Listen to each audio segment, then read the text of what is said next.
Most business owners think their company is ready to sell until the first due diligence request hits their inbox. And then suddenly they can't find important documents that are being asked for. Their story and their financials don't add up, and they're scrambling to put out fires. That's often when the buyer, who at first seemed very interested, goes quiet. Here's the truth: most deals don't fall apart because of price, they fall apart during diligence. And so today, I'm going to show you what buyers are actually looking for during the diligence process and how you can prepare long before you ever go to market. Because if you wait until diligence starts, you're already behind. And then deals can fall apart fast. So let's dive into how you can fix that. Starting with step number 1, build your transaction team before you need them. This is a big one because most owners assume they'll figure things out when the time comes. But that can be fatal to a deal because buyer diligence is not a casual Q&A session. It's forensic. Remember, 80% of businesses never get sold, so buyers have lots of choice. And that means they're often going into the diligence process looking for any good reason not to do a deal. So if you're serious about exiting your business, then you need a transaction team in place and ready before you go to market. What kind of people might that transaction team include? Your key employees, your accountant, a controller or CFO if you have one, and critically, an M&A attorney. No, not a regular business attorney. This is important. Your everyday attorney might be excellent, but M&A is its own sport. It's structured differently, risk is allocated differently, and language in purchase agreements is surgical. So a specialist is always going to be far more useful to you than a generalist. Plus, an M&A attorney doesn't just review documents, they anticipate where buyers push.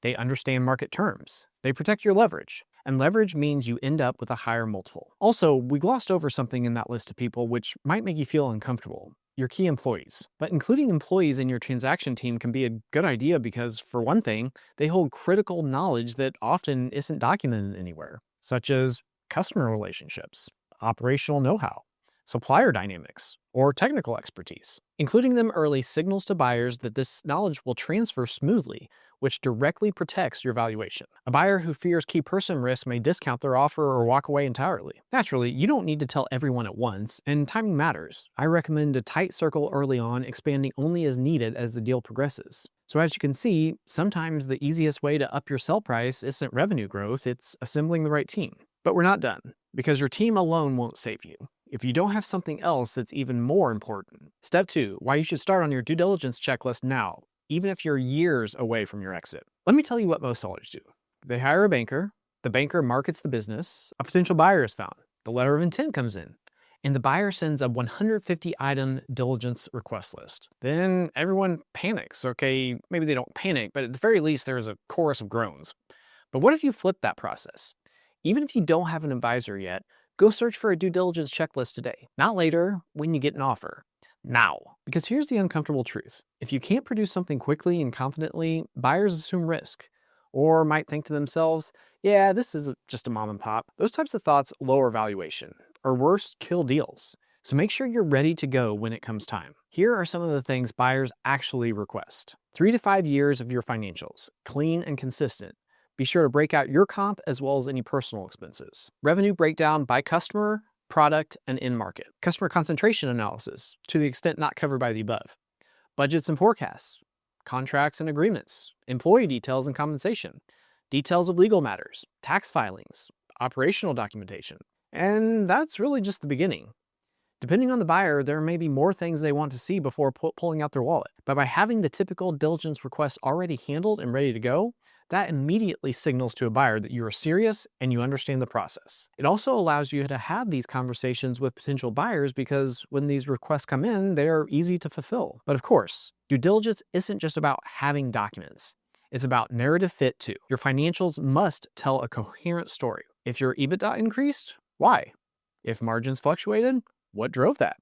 If revenue dipped for one quarter, what changed? Buyers aren't just auditing your numbers, they're underwriting future cash flow. And they're looking for a story that can give them certainty. Remember this formula: your business's value equals EBITDA times certainty times potential for growth. Not just EBITDA on its own, as most owners believe. But certainty is extremely important too, and few buyers will be happy with stagnant EBITDA post-close. Which means if your reporting is messy, if you use cash accounting when accrual tells a better story, if expenses aren't categorized consistently, that doesn't just create friction and annoyance for the buyer. It creates doubt in their mind. And that doubt can end up being very expensive for you. So if you want to know beforehand how buyers will actually interpret your financials, that's something we dig deep into with clients. I've actually acquired 10 businesses through my firm, so I know exactly how buyers think. And so if you'd like help with this, there's a link below this video where you can schedule a call with me. And we'll walk through step by step how buyers would actually see your business and what specific actionable steps you can take to get a premium exit. Because what you think looks fine can often turn out to be a red flag in a buyer's eyes. And along the same lines, another great way to prepare yourself for the due diligence process is step 3. Talk to owners who've been through it. This might be the most underrated step, but it can be eye-opening to talk to people who've sold their business before, especially if they're in the same industry as you. Here's some insightful questions you could ask them. What surprised you about the deal process? What slowed the deal down? What almost killed it? What would you do differently if you could do it over again? And you'll often hear answers like, I wish I had cleaned up my financials earlier.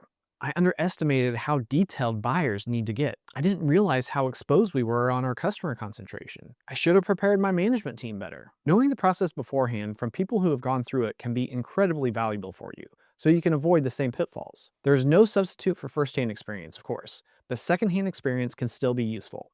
In fact, one of the biggest advantages I bring to my clients is feedback loops from buyers themselves, because I've seen what buyers focus on. I've seen where they dig deeper. I've seen what makes them lose interest.